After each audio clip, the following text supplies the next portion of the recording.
honored and humbled to be recognized by such an amazing organization.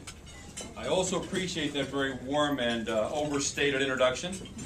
And there's some truth to the statement that the older we get, the better we work.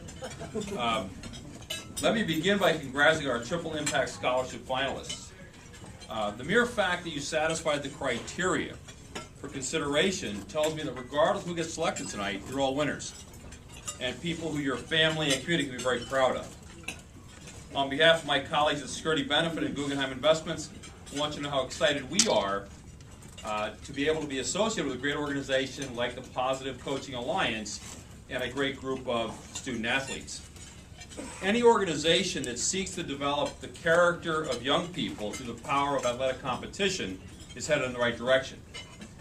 Building that effort on a foundation of an alliance between the student athlete, your coaches, and parents is certainly the kind of organization we're proud to support and be associated with for the long term. On a personal level, I'm thrilled to be receiving an award alongside Mark Murphy of the Green Bay Packers organization.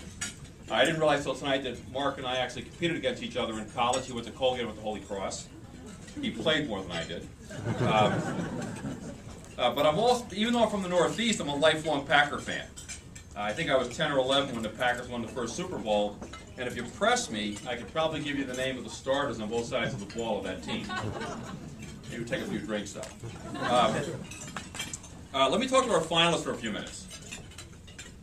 As high school seniors who are succeeding academically and athletically, you clearly have a bright future. And while life offers no guarantees, if you apply yourselves and seek excellence as you have thus far, the chances for success in life and reaching your goals are pretty good. To put all that hard work and effort into proper context, I want to talk about 4 things that you will confront in the years to come. 2 that are virtual certainties. 1 that's pretty likely, and 1 that, while being a long shot, is a real possibility. And I want you to look at these 4 realities through the lens or from the perspective of your athletic career. The first certainty. As high school seniors being recognized for athletic and academic success and scholarship finalists, I think it's safe to say that it's a certainty that this chapter in your life, high school, has been a success. So congratulations. And because of that success, the results you've achieved, the talent you've developed, the drive and work ethic, it is likely, perhaps very likely, that you'll have an opportunity to compete in college. From our finalists, how many of you, raise your hands if you plan to compete in college?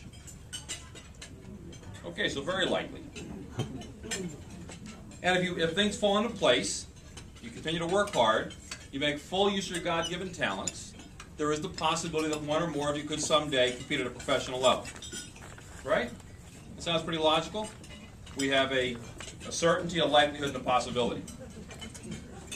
Okay? Parents are questioning some of that. That professional part especially. I thought these guys at this table were getting awarded tonight, so I figured it was a layup. But let me talk about the last certainty. And this one is virtually assured, and it applies to all of you. Whether your athletic career ends in high school, college, or professional level, you will have a life after sports. And it'll be the longest, and if you apply the lesson you've learned from sports, it'll be the best and most rewarding part of your life. Now, you may not agree with me now, because right now it's pretty cool being you. But someday you're going to agree with me. And guess what the absolute best part is? Hands down. Nothing you've done to achieve success in athletics or school ever goes to waste. The miles of laps, the hundreds of sprints, the tons of weights, the hours of drills, the double sessions in August, the 5 a.m. pool time for some of the swimmers, hitting the books after a tough practice. All that hard work, that drive, that discipline, that dedication, it didn't just build muscle and conditioning. It also built character, it built confidence and self-reliance, and very importantly, a will to win. It all prepares you for the biggest game of all. And I'm not talking about the Super Bowl or the NBA championship. I'm talking about life. The same traits that made you a winner on the athletic field, if you apply them to work life, it'll make you a winner there as well. As an 18-year-old living in America, you're likely to live well into your 80s. So whether your athletic career ends in high school, college, or the professional level, you're going to have 50 or 60 years to apply the lessons you've learned from sports to the rest of your life. And not all of those lessons, by the way, are without pain. I'll tell you a personal story to illustrate that point. I'm one of 8 kids from a very average family. My dad was a cop. We had 5 boys and 3 girls in our family, so sports weren't optional. It's what we did. And we focused on 3 major food groups: football, basketball, and baseball. And with 2 older brothers, if you didn't play those 3, you had to take up boxing to get back into the house. I played all 3 in high school, and I got a number of offers for football and baseball from some very good schools. I ultimately accepted a scholarship for football at the Holy Cross. I was a pretty good high school quarterback. In fact, I was all-state one year. And I had very high hopes of a successful college career. A couple of untimely injuries, a coaching change, a deflected pass helped me make the transition from high potential prospect in my freshman year to being a bit of a suspect in my junior year. In fact, an interception against Army, returned for a touchdown, earned me the starting job on the meat squad, what everybody calls today the scout team. At the time, I thought it was horrible. Terrible experience, unfair, unnecessary. And at the time, I was focused on, but I ultimately felt that it might have been the best thing that ever happened to me. At the time, I focused on losing the starting QB job. Later, I realized that the bigger loss was losing the opportunity to compete. And that loss impacted me. And I've spent most of the last 30 years making up for that loss, learning that competition isn't just confined to the playing field. You find it in the classroom, the boardroom, and in the marketplace. And guess what? If I pull a hamstring now, no one can bench me. All the things that I've learned through athletics, about myself, about others, about leadership, about team building, about drive, competitiveness, have been the absolute best training for corporate competition. I'm one very small example of the positive impact business can have on your corporate career. Here's some better examples.